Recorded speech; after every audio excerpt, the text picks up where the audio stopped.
Praise the Lord. கர்த்தரும் இரட்சகரும் ஆகிய இயேசு கிறிஸ்துவின் இனிய நாமத்தினாலே உங்கள் அனைவருக்கும் என் அன்பின் வாழ்த்துக்கள். இந்த நல்ல நாளை காண செய்த தேவனுக்கு ஸ்தோத்திரம் உண்டாவதாக. கர்த்தருடைய கிருபை உங்கள் அனைவரையும் சூழ்ந்து கொள்வதாக. 1 கொரிந்தியர் 10வது அதிகாரம் 13வது வசனம்.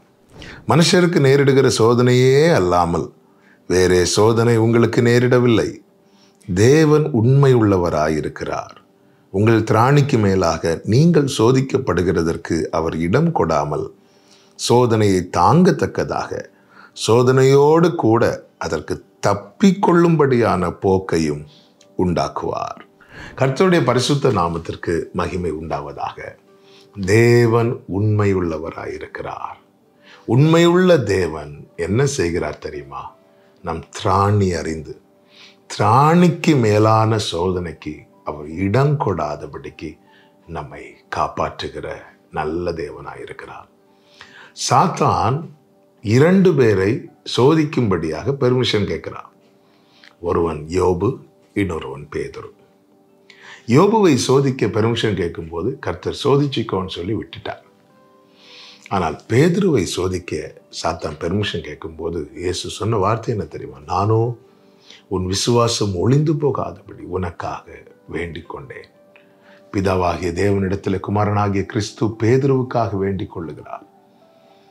யோபுவை சோதிக்க பெர்மிஷன் கேட்கும்போது விட்டு விடுகிறார். அப்படி என்றால் ஆண்டவரே, யோபு விஷயத்துல நீங்க உண்மை இல்லாம இருந்துட்டீங்களா அப்படின்னு நம்ம கேட்க தோணும். இல்லை, யோபுடைய திராணி அவருக்கு தெரியும், பேதுருவினுடைய திராணி அவருக்கு தெரியும்.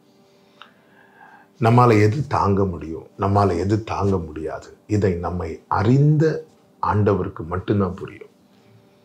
யோபுவுக்கு வந்தது போல சோதனை தான் பேதுருவுக்கும் வருகிறது. சாத்தான் என்ன கேட்கிறான்? கோதுமையை சுளகினால் புடைக்கிறது போல. அப்ப நிச்சயமா யோபுவுக்கு உண்டான சோதனை போன்றதுதான். ஆனால் ஆண்டவர் பாருங்கள், அவருடைய உண்மையை பாருங்கள். இவனுடைய திராணிக்கு மேல இவன் சோதிக்கப்படக்கூடாது. எனவே கர்த்தர் என்ன செய்கிறார் தெரியுமா?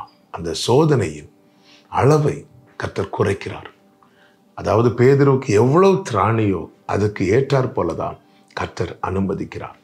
இந்த 2 பேருடைய வாழ்க்கையில விசேஷம் என்னவென்றால், யோபு 42வது அதிகாரத்தில் நீங்க பார்த்தீங்கன்னா தெரியும், யோபுவுக்கான சோதனைக்கு கர்த்தர் எப்படி முற்றுப்புள்ளி வைப்பார் தெரியுமா? கர்த்தர் யோபுவின் முகத்தை பார்த்தார் என்று சொல்லப்பட்டிருக்கிறது. அதுபோலதான் பேதுரு 1 முறை மறுதலிக்கிறான், 2 முறை மறுதலிக்கிறான், 3 முறை மறுதலிக்கிறான். இது கர்த்தர் அனுமதித்தது. கர்த்தர் சொன்னார், சேவல் கூவுகிறதற்கு முன்னே நீ 3 தரம் என்னை மறுதலிப்பாய் என்று. அதே போல 3 தரம் மறுதலித்ததும் அந்த சோதனைக்கு கர்த்தர் எப்படி முற்றுப்புள்ளி வைத்தார் தெரியுமா? வேதம் சொல்லுகிறது, கர்த்தர் திரும்பி பேதுருவை பார்த்தார் என்று. பிரியமான கர்த்தருடைய பிள்ளைகளை, அவருக்கு தெரியுங்க அவர் உண்மை உள்ளவர். அவர் மட்டும் பார்க்க மறந்திருந்தால் யோபுவும் இல்லை, பேதுருவும் இல்லை. அவர் உண்மை உள்ளவர், அவர் மறக்க மாட்டார். ஹல்லேலூயா! எவ்வளவு நல்ல தேவன். இன்று ஒருவேளை நீங்கள் சோதனையின் பாதையில் நடக்கிறவர்களாக இருக்கலாம். கர்த்தர் மறக்க மாட்டார். எங்க உங்களை பார்க்கணுமோ அங்க பார்ப்பார். உங்க சோதனைக்கு முற்றுப்புள்ளி உண்டாகும். நீங்க வாழ்ந்திருப்பீங்க. கர்த்தர் உங்களை ஆசீர்வதிப்பார். ஜெபிக்கலாமா? எங்கள் நல்ல தகப்பனை, இரக்கமுள்ள தேவனை, நன்றியோடு உம்மை துதிக்கிறோம், ஸ்தோத்திரிக்கிறோம். நீர் உண்மை உள்ளவர், நீர் நல்லவர். திராணிக்கு மேல சோதிக்க இடம் கொடுக்க மாட்டேன். தாங்கவும் தப்பவும் பண்ணுவீர். மனதார நன்றி செலுத்துகிறோம். இயேசுவின் நாமத்தில் பிதாவே, ஆமென்.